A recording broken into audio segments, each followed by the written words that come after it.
I really appreciate being here today because I know that mental health, suicide, very, very difficult topics to talk about. But one of my passions is bringing that conversation to everyday places so we can talk about it and we can reduce the stigma and judgment involved. We are losing almost 1 million people to suicide worldwide each year. This is a healthcare crisis for which there is no vaccine. But through increased understanding of mental health issues and open conversations, we can all help. I have 3 words that I want to share with you today that have profoundly impacted my life. They are passion, change, and acceptance. It's been almost 18 years since I became a widow. My kids have now lived longer without their dad than with their dad. I didn't know that depression had a deadly side effect, and that side effect is suicide.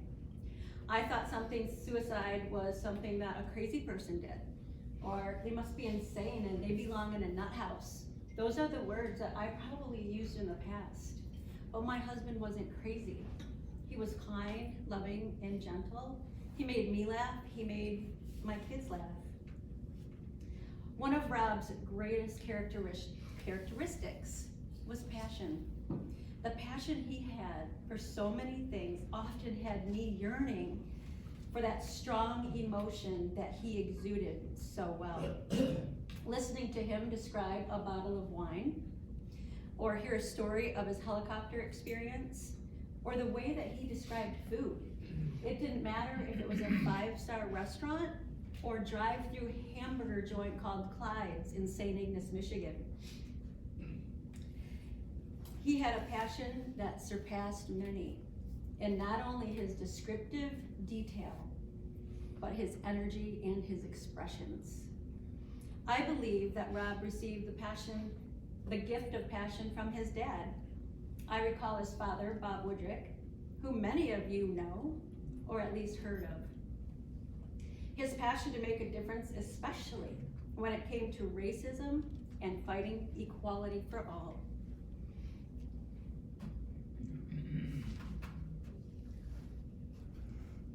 It's been a long year. It's been a long year. I'm used to doing these Zooms right now. I lost my father-in-law 4 months ago. And I came across this quote. I don't think I've ever done this. Have I ever really gotten emotional? But I want to share the quote with you from my father-in-law. He said, "I believe that racism is real, and it's wrong, and that its presence with us has not diminished. Furthermore, I believe denial plays a significant role in masking racism. Only when we acknowledge our denial can the healing of racism begin." What's emotional for me with this is he said this in 1996. He said this 25 years ago. And today we are still dealing with the same issue of racism. And it saddens me to know that he died without change. Look at what's happened this past year. The point of me sharing passion for my late husband and for my father-in-law is because it was inspiring. And their passion made me see that that was something that I wanted. I wanted to feel it, I wanted to experience it, and I wanted to share it. I used to ask Rob, "Where does your passion come from?" And he would always say, "You have passion, your passion's your family." And maybe you can see that through my tears. But Rob's passion gave me the passion that I sought after for so long. I felt it, I experienced it, and today I'm sharing it. Because it's a bittersweet place knowing that I had to lose Rob to get this gift and to create a platform for change. Today, I'm passionate about taking a difficult topic not unlike my father-in-law 25 years ago, and make it easier to talk about. I am passionate about changing the conversation to make mental health and suicide viewed more accurately. My life changed. Long gone are the days of having it all. And what do I mean by having it all? A lifestyle that included multiple cars, some not even a necessity, a pool in the backyard, a membership to a country club, a lake house, and basically being able to buy whatever I wanted whenever I wanted. But change happened, unexpectedly and tragically. I became a widow. Living life as a widow, 39 years old, wasn't easy. I thought being a widow was 89, 99. I had no friends who were widows. I had friends who were divorced, who quickly told me that I was much better off than they were. Really? I wanted help and support. I wanted my kids to have their dad. I wanted every other weekend free and Wednesdays off. But they were better off than I was. The after effects of my husband's suicide was far greater than I ever imagined. The judgment and stigma surrounded me. I developed what I call the turtle syndrome. I moved slow out in public, peeking my head out, only to hear whispers. Her husband's the one that killed himself. I saw fingers pointing, knowing that they were talking about me or my situation. But the dreaded question, how did he do it? That forced me back into my turtle shell. And I didn't want to come out of my safe turtle shell. It was lonely. But to face the whispers, the pointing, and the questions? My husband was 4th generation suicide. Why didn't I know that? Why didn't we talk about those before him? I knew changes had to be made. If not for me, but for my kids and the thousands of others that lose a loved one to suicide or struggle with an illness that can have a deadly side effect. So I set out to change. When I was in my 20s, my father-in-law gave me the book, The Road Less Traveled. Many of you are probably familiar with that book. And in my true transparency, I was in my early 20s. The last thing I wanted to do was read that book. I had much better things to do, but knowing I would have to engage in a conversation about this book, I read it, or perhaps skimmed it, but I'm so glad I did. Because there's one phrase that has stuck with me all of these years. Change yourself first. The others around you will change. At the time, I didn't realize how profound that line would come to be. I needed to make a change, and a change that only could begin with me. I stopped lying about my husband's death. Speaking the truth is so much easier to tell. It's so much easier to tell people that my husband died from cancer, because you're greeted with compassion and love. You mention the word suicide, people want to talk about it. People turn their heads and say things like, that was selfish. How could he do that to you and the kids? Or, how do you do it? Do you know what it feels like when you're grieving and someone asks you, how did he do it? I'm brought back to a place of trauma, the shock and the devastation of that day. And it is because of that question that I set out to change the definition of suicide.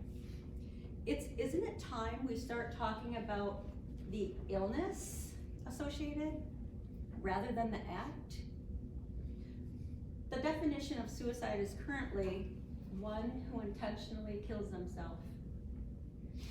My proposed definition, a side effect of a mental brain health illness or pain. If you can leave here today remembering one thing, I want you to remember this. Pain is the common, no. 4 words, no pain, no suicides. Without pain, there would be no suicides. Pain is the common denominator of all suicides. Most often, suicide is associated with mental illness. Depression is present in the majority of all suicides. Some diagnosed, some undiagnosed. Life experiences can cause suicidal thoughts and suicidal actions without having a diagnosed mental health, brain health illness. We need to understand what those life circumstances are that have that deadly side effect. So let's be aware that bullying doesn't happen in just school. It happens at home, in the workplace, in the gym. And suicide from the ages 10 to 34 years old is the second leading cause of death. How many of those young people do you think were bullied? Financial loss, job loss, creates concern about paying bills. How am I going to take care of my family? Heartbreak, divorce, separation causes great fear that can be devastating and unmanageable. Isolation, being alone with no support can be debilitating. Grief, losing a loved one or a child brings thoughts of wanting to leave this earth to be with our loved ones. Physical pain, sometimes feeling there's no other way out to end it. Please change the narrative and understanding of suicide with me. Suicide is a side effect and we need to recognize that it needs to be changed. Go to our website, IUnderstandLoveHeals.org. Check out our definition petition, sign it, and be a part of that change that we need to happen. Also, changing the narrative by removing the word kill. My husband did not kill himself. He had an illness, and the illness won. Just like every other illness. They're preventable, they're treatable, yet they can also be terminal. We have even found that the flu can be terminal. Pain can be deadly wherever that pain is coming from. Also, my husband did not commit suicide. Do people commit heart disease? Up until 1964, suicide was deemed a crime. That is where the word commit came into play. My husband died from depression. His illness won. He lost his battle. I wouldn't have been able to get where I have gotten today without that gift of passion that he left behind, without recognizing change that needed to take place, and the acceptance of the journey that I have been put on. Acceptance has been a word that I knew I needed to understand from the very beginning of after my loss. If I didn't accept that my husband was not coming back, if I didn't accept that my having it all was changing, and I didn't accept that I was a widow to 3 young kids who are now fatherless, I could be on a totally different path right now. And oftentimes that path comes to self-medicating with drugs and alcohol or food or whatever. The most difficult thing that I have had to do on this 18-year journey after my loss is watch my kids grow up without their dad. We had to accept so many things, every occasion. Getting driver's license, trying to teach 3 kids to drive on my own was probably one of the worst experiences that I've ever had. Graduations, weddings, Friday night pizza parties, they would be hard. But hard is an understatement. Through acceptance, we've been able to move forward. Move forward to a place that allows us to focus on a time that we had and appreciate the moments that we were able to share, not letting my husband, my kids' dad, to ever be defined by how he died, because he was so much more than that. We now know that we will work hard through I Understand to continue to bring the conversation to everyday places like this one. Thank you, Shelley, for doing so. It's so important. because I hope you leave with a different perspective. I hope you leave with wanting to make that change. But today I'm grateful I have it all. Maybe I don't have numerous cars, a second home, or a country club membership, but I have so much more. I have people who no longer have to be alone in their struggles, their loss. The people are like family, a community that loves and accepts each other for who they are, whatever illness or struggle that they have. It doesn't matter. The color of their skin, it doesn't matter. The kind of car they drive, it doesn't matter. But what matters is I surround myself with those who share that same passion to make a difference, that recognize the change that needs to happen, and bring us to a place with the acceptance of each other, our individual stories, and the beauty to learn the true meaning of unconditional love. What I hope for each and every one of you, that you find your own passion, that you change what needs to be changed in your life to make the best it can be, and accept your journey, your path, because no matter what your circumstances are, it will bring you to a place that you are meant to be. I would love you to learn more about I Understand, our website, our mission, one that provides compassionate comfort and understanding to those who have lost a loved one to death by suicide or struggle with a mental health illness. You each have a pink heart at your table. It's one of my programs. Share your heart with someone else. Let them know that you will be the one, that you will have a conversation, or that you understand it's okay. Read about our programs, our support groups, our Wear Care Share campaign, our community events. Again, sign the declaration petition. I'm so proud that at Helen DeVos Children's Hospital, I Understand has funded the first in the country nurse specializing in mental health in a traditional hospital setting. At the end of the month, we're opening an I Understand sensory room for children who are at the hospital at risk of harming themselves, a place of comfort and calm. Read my book, I Understand Pain, Love, and Healing After Suicide. It will change you. It will bring this understanding that we need to change, and we need to change one person at a time, because I was alone, and suddenly I have troops behind me that support me. I would love for you to support me too. We support the Michigan Sheriff's Association by providing these books as toolkits in 52 units throughout the state of Michigan.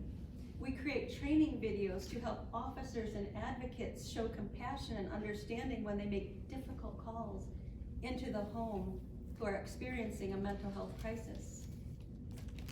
But I want to leave you with this. Are you struggling? You don't have to face it alone. You don't have to hide it. There's people that will listen. Talk to someone. Talking saves lives. Dissect your pain. Where does that pain come from? Call your doctor. Walk into an emergency room. Reach out to the helpline 24/7, 1-800-273-TALK, because you need to know the world is a much better place with you in it than without you.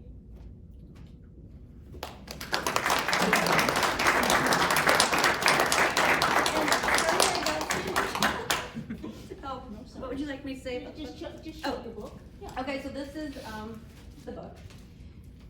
It's a very simple read. I Understand Pain, Love, and Healing After Suicide. We currently, it is an Amazon bestseller. We currently have close probably to 8,000 in circulation right now. If you haven't had a suicide loss, read it for somebody that you may know that has. Find out what it's really like. But we have a butterfly is my little symbol, because it's a reminder that we can all be in that dark place, in that cocoon. But through time and transformation and love, we all have the ability to emerge into something beautiful. So these you can get on Amazon, or I have some here, daily special today, $10. They're $14.99 on Amazon, but a $10 donation is what we take for the book. So thank you again, I appreciate it.